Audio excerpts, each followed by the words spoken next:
साथियों नमस्कार। कैसे हैं आप सब? उम्मीद करते हैं सब बढ़िया होंगे, जबरदस्त होंगे। आप सभी के लिए एक नई जानकारी, एक नया वीडियो आप सभी के बीच में मैं लेकर आया हूँ। वीडियो बहुत शानदार होने वाला है। आपके हर तीसरे कमेंट का आज जो है मैं एक शानदार जवाब लेकर आया। हर तीसरा कमेंट क्या था? राजस्थान फायर भर्ती 2021, उसमें प्रोविजनल रिजल्ट है वो बाकी है, अभी तक आया क्यों नहीं, कब तक आएगा, कितनी पोस्ट होंगी, वेटिंग लिस्ट वो कब आएगी, सीटों की संख्या क्या होगी, कब तक फाइनल होने के चांसेस हैं, कट ऑफ लगभग कितना क्या कम होगा।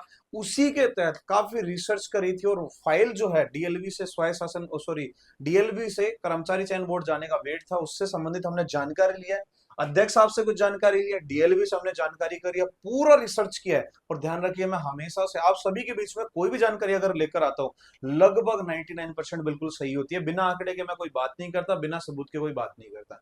उसी की जानकारी मैं लेकर आया हूँ। कुछ चीजें इंटरनल होती है, अब ऐसा आप मांगो कि सबूत दो तो सबूत तो दे नहीं सकता। इंटरनल कुछ सोर्सेज होते हैं, उनसे हमने ली है जानकारी, आप सभी के बीच में जो है वो मैं बताने जा रहा हूँ। ठीक है, डाटा थोड़ा बहुत ऊपर नीचे होगा क्योंकि ऑफिशियल हम दे नहीं सकते, तो लगभग ऑलमोस्ट सेम होने वाला है। तो वीडियो को लास्ट तक जरूर देखें और आज इसका तोड़ लेकर आए, और फाइनल में खुशखबरी भी आपको देकर जाऊंगा। तो वीडियो को लास्ट तक जरूर देखें और वीडियो को सबके साथ शेयर कर दो जो 2021 में प्रोविजनल रिजल्ट का वेट कर रहे थे। ठीक है, तो लास्ट तक जरूर आपको देखना है। ठीक है, प्रोविजनल परिणाम क्या होगा, वेटिंग लिस्ट का क्या होगा, 100% तथ्य आधारित वीडियो में आपसे बात करने वाला है। ऐसा कुछ हवा में बात होगी नहीं, क्योंकि जानकारी हमने जुटाई है। काफी दिनों से मैं इसमें लगा हुआ था, लगातार बात कर रहे थे। आप मेरे को बार बार बोलते सर आप इस पे बात क्यों नहीं करते, नई वैकेंसी के बारे में बताते हो, ये है वो है।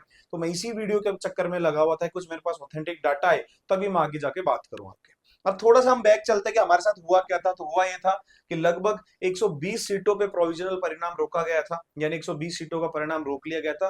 और काफी सारे स्टूडेंट को प्रोविजनल रिजल्ट में डाल दिया गया था। उसके डॉक्यूमेंट्स में कमी थी या कुछ और समस्या थी, सर्टिफिकेट में इश्यू था, डेट ऑफ बर्थ में गड़बड़ी थी, या कोई और डॉक्यूमेंट की वजह से रोक दिया गया था। उसके बाद में लगातार चर्चाएं जारी रही, क्या हुआ क्या नहीं। लास्ट में ज्यादा दबाव बनाने के बाद में ये एक पर्चा जो है जारी हुआ था, और इस पर्चे में क्या करा गया, कहा गया कि फायरमैन की जो भर्ती है उसमें संबंधित दस्तावेजों में कुछ गड़बड़ियां देखने को मिल रही थी। कुछ बाहर की यूनिवर्सिटी थी जिनके दस्तावेज सही नहीं थे, यानी सीधा सीधा कहा कि फायर डिप्लोमा जो थे वो फर्जी, ऐसा कुछ देखने को उनको मिल रहा था कि फर्जी है। उसकी जांच के लिए कमेटियां बनाई गई, कमेटियां बार बार वेरिफिकेशन कर रही थी, यूनिवर्सिटी में जाके ग्राउंड लेवल पे जांच करी। फिर भी कुछ चीजें कोई बात नहीं बनी, तो ये बाकायदा हमारे जो कर्मचारी चयन बोर्ड जो है उन्होंने एक बिल्कुल ये जारी किया था लेटर, उसमें कहा गया था, और ये कुछ विद्यार्थी जिनके ऊपर सबसे ज्यादा शक था उनको ये लेटर पहुंचाया गया, ये प्रमाण पत्र दिया गया कि भाई किस किस में क्या दिया गया, कि आपको डिप्लोमा के द्वारा इसमें लगभग 14 से 15 पॉइंट है, जिसमें एनओसी के लिए पूछा है, एफलाइजेशन यूनिवर्सिटी का सर्टिफिकेट है वो लाओ, कोर्स में शिक्षकों की ड्यूटी, उनका नाम वाम हो गया, आवेदन प्रमाण पत्र, एनरोलमेंट नंबर, फीस की रसीदें, प्रेजेंट रजिस्टर हो गया, एडमिट कार्ड हो गया, विश्वविद्यालय एनरोलमेंट नंबर कॉपी, बहुत सारी लगभग 15 के आसपास जो है वो क्या करा गया था, पॉइंट यहाँ पे दिया गया था। जिनके ऊपर ज्यादा शक था, उनको लग रहा था ये लोग फर्जी हैं, उनको लगभग बोला गया था कि ये 15 चीजें आप हमें क्या करें, सिर्फ और सिर्फ 15 दिन के आवास में ही क्या करें, बोर्ड या कार्यालय जाकर जो है क्या करें भाई, वहां पर जमा करें। अब बात ये आई थी कि बोर्ड और कार्यालय में जमा करना, इसका मतलब क्या होगा कि जो लोग फर्जी होंगे उसके पास इतनी सारी जो चीजें मिलना वो लगभग ना के बराबर। हालांकि ये चीजें लगभग ही ना बराबर, क्योंकि बहुत सारी अथॉरिटी जो होती है या यूनिवर्सिटी होती है वो लगभग ये सारी चीजें नहीं देती है। तो कहीं ना कहीं एक जबरदस्ती वाली चीज थी, और कहीं ना कहीं ये सही भी थी। ठीक है, दोनों चीजें यहाँ पे बैलेंस के लिए रखी गई है। तो ये सारी चीजें उन्होंने जब मांगी और उन्होंने कहा कि भाई ये चीज जमा कराओ, अगर ये आप जमा करा दे तो इसका मतलब आप सही हो, आप योग्य हो, यानी सही हो, आपकी कोई फर्जीवाड़ा नहीं किया है, तो हम आपको ले लेंगे। ठीक है जी।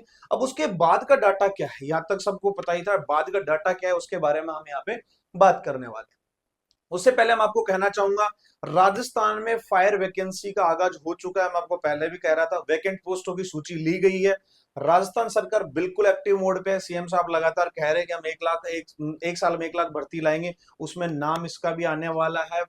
बात करें, अंडर द टेबल काम चल रहा है, बाकायदा इसके बारे में बात हो सकता है समय थोड़ा बहुत लगे, लेकिन आपको भी समय चाहिए। पहली चीज, जिन्होंने डिप्लोमा नहीं करा है, डिप्लोमा अभी से कर ले। इसके लिए मैं अलग से वीडियो भी लाऊंगा, कौन सा करे, कैसे क्या करे, चाहते हैं तो कमेंट कर दे। इसके अलावा जिन्होंने कर रखा है, 2021 वैकेंसी में रह गए थे, या फायरमैन में अच्छा करियर बनाना चाहते हैं, गवर्नमेंट सिलेक्शन लेना चाहते हैं, तो भाई लग जाओ अभी से। आपके पास ऑनलाइन ऑफलाइन कोई हैंडबुक नोट्स कुछ भी मिले, उठाओ, लग जाओ। एक बार में सिलेक्शन नहीं होगा, बार बार पढ़ना पड़ेगा। अब बात ये आती है कि पढ़े कैसे, अभी कोचिंगों में लगभग जो है हमारे कोर्स नहीं चल रहे हैं या फिर कोई बैच नहीं चल रहा है, तो उसके लिए सीधा सीधा तरीका है ऑनलाइन, आप दूर से बैठे कम समय में और कम फीस में पढ़ सकते हो। उसके लिए हमने शानदार एक कोर्स बनाया हुआ है, हमारा अपकमिंग राजस्थान वैकेंसी के लिए रियल हीरो बैच जो है उसकी फीस है मात्र 1500 रुपए। 100% राजस्थान वैकेंसी को टारगेट लेके स्पेशल मैंने बैच बनाया। इसका जो है ऐप आपको डाउनलोड करना है, ऐप गुरु कृपा फायर क्लासेस आप डाउनलोड कर सकते हैं प्ले स्टोर पर जाकर, या डिस्क्रिप्शन में लिंक जो है वो हमने दे रखा है, वो वहां से डाउनलोड कर ले। बात करें क्वालिटी की, शानदार मिलेगी। इंडिया टॉपर दिया है, राजस्थान टॉपर दिया है, ओएनजीसी में टॉपर, यानी हमारे पास फर्स्ट रैंक की क्या है भाई, हैट्रिक हमारे पास है। तो विश्वास आप हमेशा दिखाते हो और उसी विश्वास के साथ हम आपको पढ़ाएंगे बहुत शानदार, तो फटाफट से उसको आप डाउनलोड कर लें। अब बात आती है कि ये प्रमाण पत्र मिलने के बाद में क्या हुआ। अब देखो उसके बाद में है अशोक चौधरी, आपको पता है कौन है भाई, राजस्थान बेरोजगार संघ के अध्यक्ष हैं, उपेंद्र जी ने इनको कार्यभार दिया हुआ है। इन्होंने कल परसों ही ट्वीट किया और इन्होंने कहा कि फायरमैन प्रोविजनल रिजल्ट 120 के लिए डीएलबी से फाइल आई है। कहाँ आई है भाई, ये चयन बोर्ड में फाइल आ चुकी है। अब उसके बारे में बताऊंगा आपको, ये अधूरी जानकारी है, लेकिन इन्होंने आलोक राज जी ने बोला है कि अभी मैंने देखी नहीं है, देखकर बता सकता हूँ, बोर्ड में मीटिंग थी इसलिए ज्यादा बात नहीं हो पाई, बाद में इसके बारे में बताएंगे। अब मैं इसके बारे में आपको बताना चाहता हूं कि जानकारी है क्या। पहली चीज तो यह है, जानकारी ये है, मैं आपको बता दूं कि यहाँ पे जो जिस फाइल का जिक्र हो रहा है, अब ये बात करें, फाइल जो है ये फाइनल फाइल नहीं है, यानी आपके रिजल्ट की फाइल नहीं है। यहाँ पे सिर्फ और सिर्फ चयन बोर्ड ने इनको पूछा था, किसको, डीएलबी को पूछा था कि भाई बच्चे बार बार दबाव बना रहे हैं, आप हमें फाइनल रिजल्ट देना है, तो आप क्या कार्यवाही कर रहे हो। तो इन्होंने कहा है कि इन्होंने ये कहा है कि हम 15 जो पॉइंट है उन पर हमारी जांच चल रही है, जो 15 पॉइंट मैंने अभी बताई उन पर हमारी जांच चल रही है, हम जल्दी आपको फाइनल रिजल्ट दे देंगे। अब बात ये आती है कि जांच कहां तक चल रही है। अलग अलग कमेटी बनाई गई जिसमें ये जो 15 पॉइंट है इनके बारे में पूरी जांच करी गई है, ठीक है। उसका भी बताऊंगा कितना क्या चला। अब इसमें क्या हुआ, लगभग ऑलमोस्ट समझिए कि 99% काम हो चुका है। कुछ ऑफिसर या तो वो ट्रैप हो गए हैं, ठीक है, कुछ ऑफिसर हाल ही में देखा होगा तो ट्रैप हो गए या किसी की और प्रॉब्लम की वजह से कुछ स्टूडेंट बचे हुए, बाकी 99% काम हो चुका है। तो इन्होंने ये जो फाइल भिजवाने की बात कर रहे हैं, ऑफिशियली कोई फाइल नहीं है जिसमें अपना रिजल्ट हो। फाइल सिर्फ इतनी है कि हम काम कर रहे हैं, कुछ ही देर में हम आपको क्या दे देंगे भाई, फाइनल रिजल्ट दे देंगे ऑलमोस्ट। आप मंडे को इसकी क्या हुई थी, मीटिंग हुई थी, बार बार वापस से मीटिंग हुई है ताकि इसको जल्द से जल्द फाइनल करा जाए, ठीक है।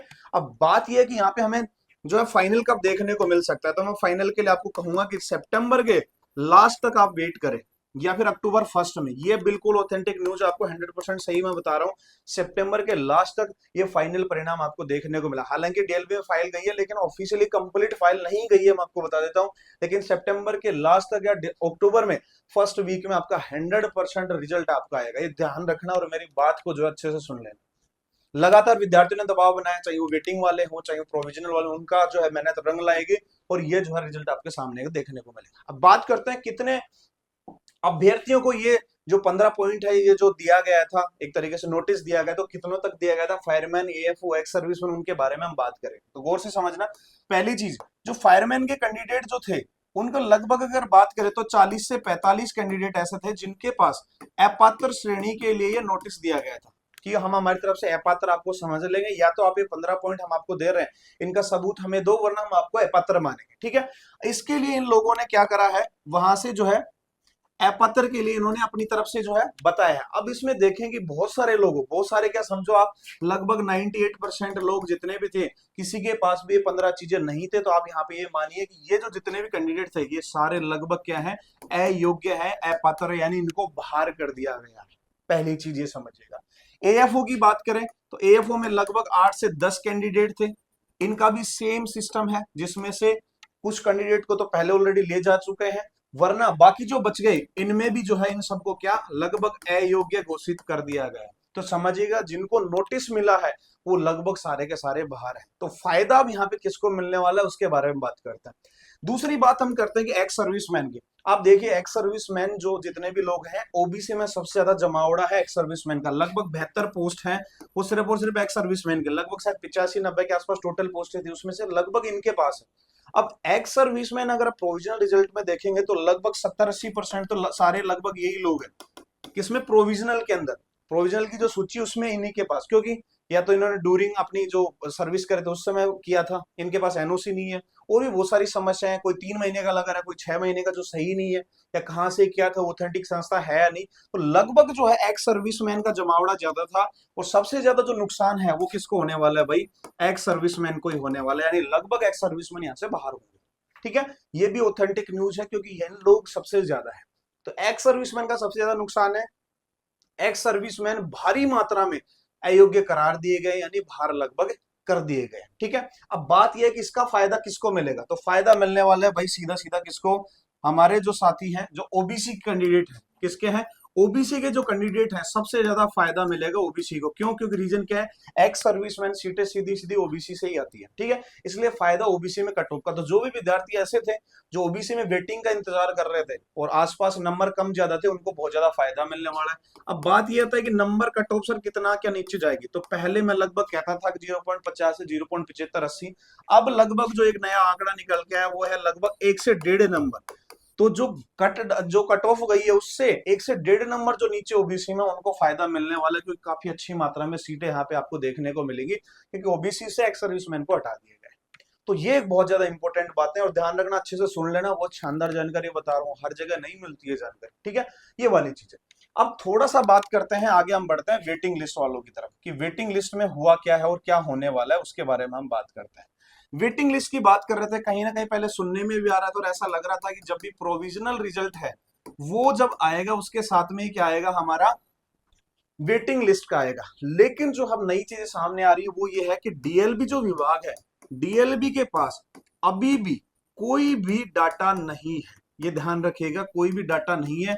डाटा किस बात का, कितने लोगों ने ज्वाइन किया, कितनों ने नहीं किया। हाल ही में कुछ बच्चे जो गए थे वहां पे अभी रिजल्ट निकलवाने के लिए, उनसे पूछा गया था कि आप हमें किस बच्चे ने ज्वाइन किया, नहीं किया, और वो जिसका सिलेक्शन हुआ है, यानी सिलेक्शन भी हुआ और ज्वाइन नहीं किया, उसका डाटा हमें ला दो, हम वेटिंग लिस्ट जारी कर देंगे। तो ये कहीं ना कहीं अभी कोई डाटा वाली बात आई नहीं है, ऑफिशियली उनके पास कोई डाटा नहीं है कि हम कितनी पोस्ट है, लेकिन 70 से 80 पोस्टें हम लगातार बताते हैं लगभग इतनी खाली है, लेकिन डाटा ऑफिशियली इनके पास है ही नहीं। इट मींस क्या होता है कि वेटिंग लिस्ट के लिए भाई आपको और वेट करना पड़ेगा, वेटिंग लिस्ट के लिए आपको वेट करना पड़ेगा, यानी प्रोविजनल रिजल्ट के साथ में आपकी वेटिंग लिस्ट नहीं आई, ऐसा अभी तक देखने को मिला। हो सकता है डाटा ले ले और जल्दी से तैयार कर दे तो हो सकता है, लेकिन अभी क्या जो एक रिकॉर्ड है उसके अकॉर्डिंग वेटिंग लिस्ट अभी तक आपको और इंतजार करना पड़ेगा, लगभग अभी वेटिंग लिस्ट जो है वो नहीं आने वाली। ठीक है, अब बात ये करती है सेकंड, यहाँ पे एक मेरा जो पर्सनली मानना ये हो सकता है कि प्रोविजनल वाले जो रिजल्ट वाले जो बच्चे हैं उनको ज्वाइनिंग देकर, कुछ बच्चों को 120 पोस्टों में से लगभग जो है 60 70 80 बच्चों को पोस्टिंग देकर इस वैकेंसी को भी क्लोज कर दिया जा सकता है, यानी वेटिंग लिस्ट ना भी आ सकती है, कुछ भी हो सकता है। दोनों पॉसिबिलिटी मैं आपको बता रहा हूँ, क्योंकि 80-90% अगर वैकेंसी कंप्लीट हो जाती है तो वो वैकेंसी को कंप्लीट माना जा सकता है। तो इसलिए ये भी देखने को आपको मिल सकता है। पहली चीज, वेटिंग लिस्ट आएगी लेकिन लेट आ सकती है। दूसरा कि वेटिंग लिस्ट आए ना, वैकेंसी को यही क्लोज कर दिया जाए प्रोविजनल रिजल्ट देखकर ही। ये दो इंफॉर्मेशन सबसे बेस्ट है, और यही बिल्कुल ऑथेंटिक आंकड़े के अनुसार है, कोई भी इसमें फ्रॉड नहीं है, कोई भी कुछ नहीं है, बिल्कुल डिटेल में मैंने आपसे बात करी। डीएलबी के डायरेक्टर बदल चुके हैं, नए डायरेक्टर आए हैं, वो किस तरीके से काम करते हैं, यूडीसी का क्या काम है, पूरी वैकेंसी उन्हीं को पता है, किस तरीके से वो संबोधन रखते हैं, कर्मचारी चयन बोर्ड के सामने किस तरीके का डाटा लेकर आते हैं, कैसे क्या करते हैं, ऑथेंटिक माना जाता है नहीं माना जाता है। लेकिन जिनके पास नोटिस गया है वो लगभग अयोग्य है, बाकी लगभग बच्चे जो है वो सेफ है, वो अपने कट ऑफ के अकॉर्डिंग उनका सिलेक्शन फाइनली मिल जाएगा। तो ये थी बहुत ही जबरदस्त जानकारी, और अच्छी लगी हो तो फटाफट से शेयर कर दे सभी के साथ में। और इसके अलावा जो है आप सभी को मेरी तरफ प्यार देने के लिए बहुत बहुत आपका धन्यवाद। वीडियो को शानदार तरीके से फैलाते हो आप, तो और फैलाते रहिए, और चैनल को सब्सक्राइब जरूर करें। सोशल मीडिया पे जाके देखो, दूसरी चीज मैं आपको और बताना चाहूंगा इंपॉर्टेंट, पहली चीज व्हाट्सएप चैनल को फॉलो कर ले, क्योंकि मैं छोटी छोटी स्क्रीनशॉट और ये सारी चीजें व्हाट्सएप चैनल पे डालता हूं, तो फटाफट से डिस्क्रिप्शन में लिंक है, व्हाट्सएप चैनल को फॉलो कर लो, छोटी मोटी जानकारियां वो है। उसके अलावा किसी को मेरे से कोई बात करनी है किसी भी तरीके की, तो ये मेरे पर्सनल नंबर, इन पे आप कॉल कर सकते हैं। किसी प्रकार की कोई बात है, बहुत सारे क्वेश्चन आप लोग पूछते हैं, वो सारे यहाँ पे क्वेश्चन मैं आपसे बात करूंगा, आपकी काउंसलिंग कर सकता हूँ। इसके बारे में, डिपार्टमेंट के बारे में बात कर सकते हैं, वैकेंसी के बारे में, कैरियर कैसे बनाए इसमें, वो सारी बातें हम कर सकते हैं। तो आप सभी का बहुत सारा प्यार देने के लिए मेरी तरफ से बहुत बहुत थैंक यू। ऐसे ही प्यार देते रहिए, ऐसे ही साथ चलते रहेंगे, और नई वैकेंसी की तैयारी आज से ही धुआंधार तरीके से कर दीजिए। डाउनलोड कर लीजिए ऐप, डिस्क्रिप्शन में आपको दिया हुआ है। ठीक है दोस्तों, तो ये थी बहुत ही शानदार और जबरदस्त जानकारी, उम्मीद करता हूँ पसंद आई होगी। पसंद आए तो चैनल को सब्सक्राइब जरूर किया करो और एक प्यारा सा लाइक दिया करो ताकि हमारा भी हौसला बढ़े। और नई वैकेंसी की तैयारी में जुट जाइए, बार बार कह रहा हूं, आपको सिलेक्शन मिलेगा 100%। ठीक है, मैं मिलूंगा जल्दी आपसे, तब तक के लिए जय हिंद, जय भारत।